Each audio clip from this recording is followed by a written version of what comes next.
And sitting. All right, so you're sitting here, so bend your biceps. So that's if she can go all the way up, all the way back down, have them go through the motion once, that's a 3. And then from there, you would have her straighten just a little, hold resistance. If you could push and it gives, that's a 4. If she can hold steady with no movement, that's a 5. And Dr. Max said regarding that, he just all the way going up is a 3, and he pulls it back just a little bit to do the 4 and 5 test. Hamstring and prone.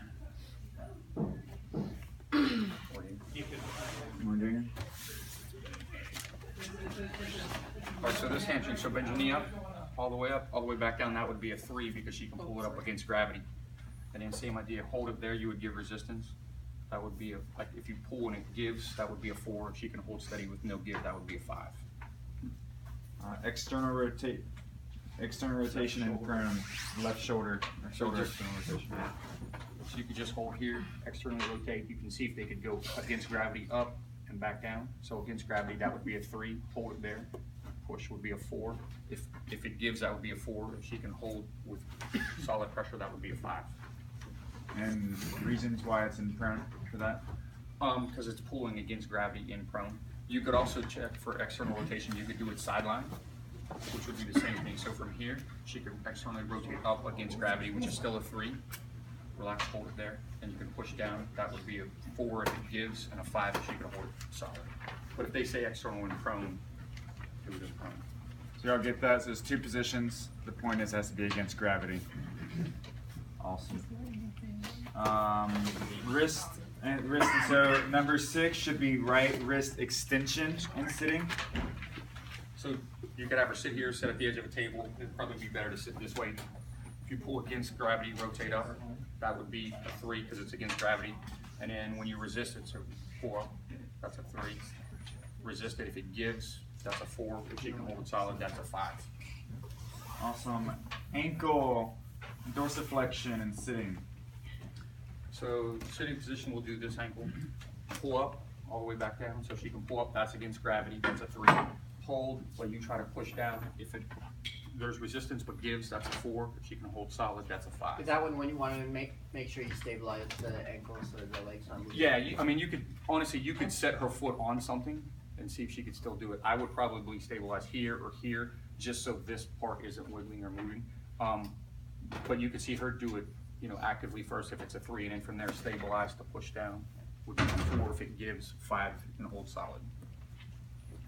Right, and so again, one way that wouldn't be correct if it wasn't in sitting. If she was laying down, her leg was up on a table, that's right. Not going against gravity, even the dorsiflexion. So keep that in mind when doing manual muscle testing. A 3 has to be against gravity. Yes, James. How did you differentiate between 4 and 5 with the dorsiflexion? Same idea. So if she can pull all the way up, that's a 3 if it's against gravity. If you can resist it down, but like her ankle gives way and I could straighten her foot down, that would be a 4 because there's resistance, but it'll give. Okay. If she can hold it solid and not move, that's a 5. So the easy thing to think of is 3 is always against gravity, if they can lift against gravity. So even if you can't remember, whatever they ask you, put them against gravity. So if they're pulling against gravity, pulling their foot against gravity, hip flexor against gravity, that's a 3. And also make sure you're not just grabbing like at the toes, you're grabbing like the entire foot. Right. So that's kind of your baseline. Against gravity is 3. If they can lift against gravity, it's a 3. If they can't, then it'd be like a 2, and that would be when you'd lay them sideline to check to see if it was a 1 or a 2. So 3 is against gravity, so that's kind of your baseline from there. Unless you're working in a neuro facility, like I've never seen anybody do 2 because I'm outpatient. So most of the time, if they're that strong, they're not an outpatient. So just in case y'all missed that, if it can't do a 3, then you have to do a gravity eliminated. Right. And so for dorsiflexion, now is when you lift the leg up on a table and do it. Right. And mainly, again, it's going to be in an inpatient setting because of some sort of injury or elderly adult. So anyone who's doing clinicals at a geriatric place, you have to take that into consideration. So number 8 is going to be range of motion now for shoulder abduction. And what, supine? Supine. So yeah. So same idea. I mean, it would be easier to do if there was a full table actually, because she could just raise against the table. But you're going to line, so you have the stationary arm. You can line this up with the center of the joint, And I hold this down along her body because it keeps it perfectly in line. This along the humerus and raise from there. Okay. This is passive range of motion, correct? You could do active or passive, yeah. I mean, here at the NSA it just says range of motion. I think when we asked him, he said that it's all going to be active. I think he's going to do active because it's a little harder to measure if you're truly doing passive because you have to line everything up and then move it on your own. And a lot of this is going to be on the axis of rotation, not necessarily a bone marking, although there are specific bone markings you can use. Right. Just so you know, that's going to happen with the ankle, it's going to happen with the shoulder, it's going to happen with some of this. So when he says axis of rotation, that's what he's talking about. And that one going down the side of the body, if there's lots of curves on the side of the body, or if they're obese or overweight, it's the sternum is what you want to have it parallel with. And if you always can't remember there's 360 degrees to a circle, right? So from here all the way around is 360 degrees. So then go with reference points. If they only do half of that, that's 180 degrees. If they do a quarter of that, that's 90 degrees. So if you measure and you're not sure what it's supposed to have, shoulder would be 180 because it would be here, half of a circle. Okay, so you take a minute and think about, because sometimes you'll read different numbers on here and you kind of get yourself confused. And I still do that, so I have to stop and think, okay. That's good. You know. Knee flexion, supine. So you bend the knee. Stationary arm, the axis here lines up with the center of the joint. Okay. And then you could line this up, poke on the hip so you could find the greater trochanter and keep that. So this should line up with the femur. And then this is going to bend. You're going to line this up with the fibula and the lateral malleolus. Okay. So you get a flexion. So she's 145 degrees. And make sure you note those, it has to go along the bones, the femur and the fibula. And if that's questionable to you, it's the greater trochanter and the lateral malleolus. If you have somebody that is obese, their legs will be fat. No. It just will. I'm just saying. That's true. So you won't be able to line this up. So the only thing you'll line up is this with the malleolus, and that's your one reference point. And so that was good because it gives both of them. So just it's good for you guys to think about that. Hip abduction supine. So hip abduction. So this one you're going to start in a little bit different. So you're going to line the axis here up with your hip bone. This one you're going to direct towards the other hip bone. Okay, and that's where you start. ASIS. Yeah, hip bone ASIS. You're right. Sorry, That's okay. talking to my patients. And then you would have them rotate out. So bring the leg out towards me. Try to keep that lined up. That's good. All right, back. And you take the measurement. One thing you want to try to do is keep their toe facing forward so it's a true motion. Once they get out here, you start to get external rotation. So it would depend. I think realistically, by the book is keep your toes towards the ceiling. If the first person, like the therapist, measured it that way just to see how far they can go, then be consistent just so you have the same numbers. For the test, I would try to keep the toes, for Dr. Mack, I would keep the toes forward so you get a true motion. Does that make sense? Moving arm, what's that aiming? Is this going down the femur or is that aiming at the patella or? Yeah, so you try to line it up with the femur, and the easiest way to do that is direct it down the femur towards the patella. Okay. Like I said, the axis is at the ASIS here, and then you line the other with the other ASIS. Okay, so you're starting there at 90 degrees. All right, so it's easier for me to know the difference. So if we start at 90 degrees, all right, bring your hip out towards me. Yeah, so you don't kick me. And then we measure. Okay. So then when she ends, she's at 125 degrees. Okay, so the difference is 90 from 125. That's how you get the measurement. It will also show it on the red numbers, but for me, I'm just in the habit of reading from the same spot, so you have to do the math. It's not hard, so it's not wrong. It's whichever is easiest for you. Question, on Wednesday you was talking about whatever day it was, 0 to whatever. So were we in the soap note do 90 to 125 or whatever? Is that how you document it? Say that again. So no, you wouldn't start that. They'd started at 90. You would say It the would technically be 0. Yeah. So the starting point. This is at 90. Okay. But the assumption is that's 0. So you only put if it went 90 to 125 degrees, that's 35 degrees of motion. So that's what you would say the motion is for her hip abduction is 35 degrees. And like I said, the red numbers will say 35. Right. On there. Well, you just follow the one that starts at 0. Starts at 0. It starts at 0. Right. Well, I know there was a question about if you're obese or whatever, you might not be at 90, you might be more abducted at your starting point. Well, some of that you can move the other Now, leg. yeah, if that's the case, you could move the other leg to see if it will come back and start. If she's really obese and can't bring it in, then that's when I would do the difference, because it wouldn't be like 35 degrees. You could say, you know, she has 25 degrees of motion, but it's from 10 to this, so that they recognize she can't bring her leg across.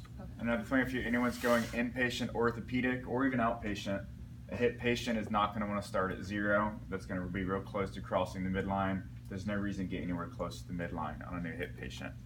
So Right, if they you don't got have hip surgery, necessarily. remember the hip precaution is you don't want to cross the midline. So, like he said, there's no point to risk it to get Even there. get close. It's discouraged. You can get Yeah, close to it. there's no reason to do it. But a lot of people that have had hip surgeries, they are obese, and they're so used to keeping their feet across, like they literally will waddle when they walk, and so they may not actually be able to bring their leg across anyway. So I think that's why he was pointing that out, to recognize that they may not have the full motion. All right, so that was, let's do trunk rotation and sitting. There you go.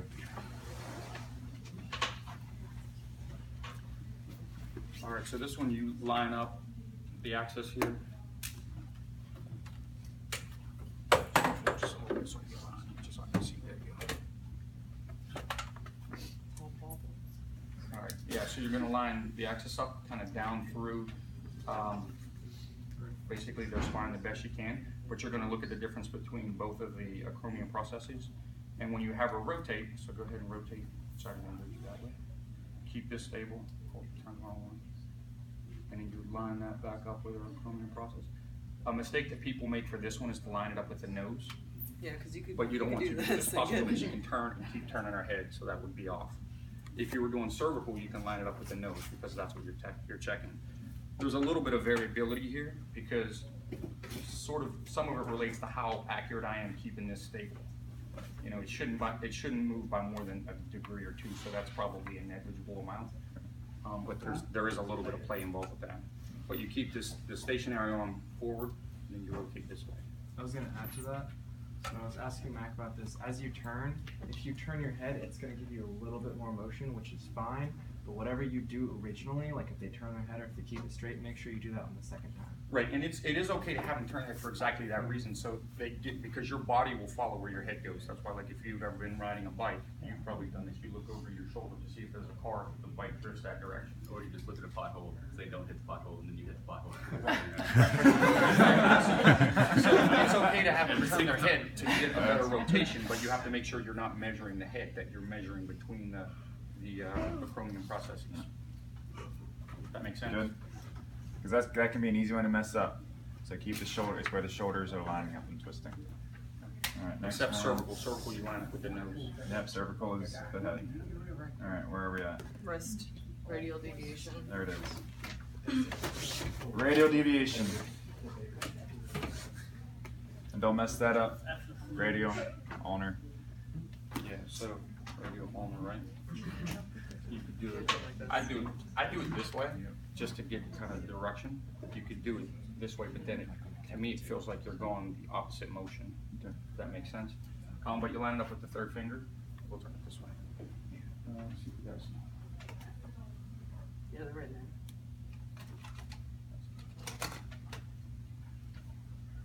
I think it's fine. You could use this if that's all you have. It just makes it harder to line it up. The axis lines up right in the center of the wrist. All right.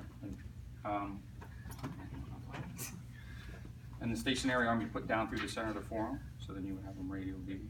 Keep that in mind, and you can measure it. Like I said, if you forget and you get confused, you can do it this direction. It just doesn't line up quite as easily. And then you can go that way. And what finger do you line it up with? Line it up with like the middle finger, third digit. Catch that? So I'll catch that. It may be easier. This is a more rigid, so it may be easier to use a smaller one because they're a little more flexible. You can mold it to the skin better. This one just doesn't have quite as many degrees in between, so it's a little less accurate. If you really wanted to be exact, you could use this one. What bone are we lining up with? Capitate. So the capitate or your middle finger. Not the stationary, not the moving. The stationary one you're just taking through the center of the forearm. So it doesn't matter. Okay. No. Yeah. And then that one's just on the axis of rotation. Yep. And So it's just on the axis of rotation. So you that is where the capitate right would in the be. center of the wrist. Right. Yep. And so if you can't figure out where that is, if you pinch, it should feel like there's a little divot right in the center. You can line it right up with that. Good, but if you get asked the question, it's decapitate, Capitate or yeah. and if you ask then yourself, it lines up with the third digit. Good. Mixed. Pronation and sitting. Yeah, you good. Okay. No, just pronation. The wrist pronation. Oh, yeah, that's right. So this is the one where you hold the pen. You don't have to. You can have them do their thumb, whichever's easiest for you. And then same idea. So you're going to start thumb up like you're hitchhiking, or pen up. That's the start position. That's neutral. You can do this either way you like. You can keep it this direction and then measure, or you can do it from this direction and measure. As long as you get the right, it's okay whichever you prefer. So then you line up here, right with the center. Okay, go ahead, rotate. Keep that there. Measure. All right. Same idea. This one tries to line up with the third finger, the knuckle. It's gonna rotate. I have a hard time with this keeping it exact as you rotate, so you may have to line it back up. But like I said, you can measure it this way as she rotates, or you could go this way as it rotates. The idea is just to make sure you're reading this correctly after the fact. And another thing you can do is you can aim it at the floor. Sometimes it's easier to see things going straight down than straight up. But And mine sort of depends on the patient. Like if they're sitting here. not the patient's arm, I'm talking about the steady arm. Yeah, like if she's sitting here and I could line this up with a stable object, that works for me. If not, you can line this up with this part because this shouldn't move. So it's kind of your reference point because, again, it's not etched in stone that whether this drifts a degree or two. It's probably going to. Right. And to keep it from turning into like shoulder internal rotation, Right. you want to keep the arm right here instead of like here. It can go all the way around. Left ankle inversion and sitting. And that's a good point that she made. They all missed that. A bent elbow isolates from the humerus twisting. So a bent elbow disables humerus. Good point. Shoulder. Yeah. All right, so same idea when so I'll do this one just because I'm here. Okay. So you line the center up. We'll just take it out. The axis up with the center of her ankle joint. This you'll try to line up with the tibia. And then the movable arm you line up with, like, this one is different. It's a second toe. Mm-hmm. Okay, and then you'll have her rotate in. Go ahead. And you can just hold it in place and watch it rotate. That's a long motion. And nice No, and I easy twist back. my ankles all the time. Oh. Running, I'm like,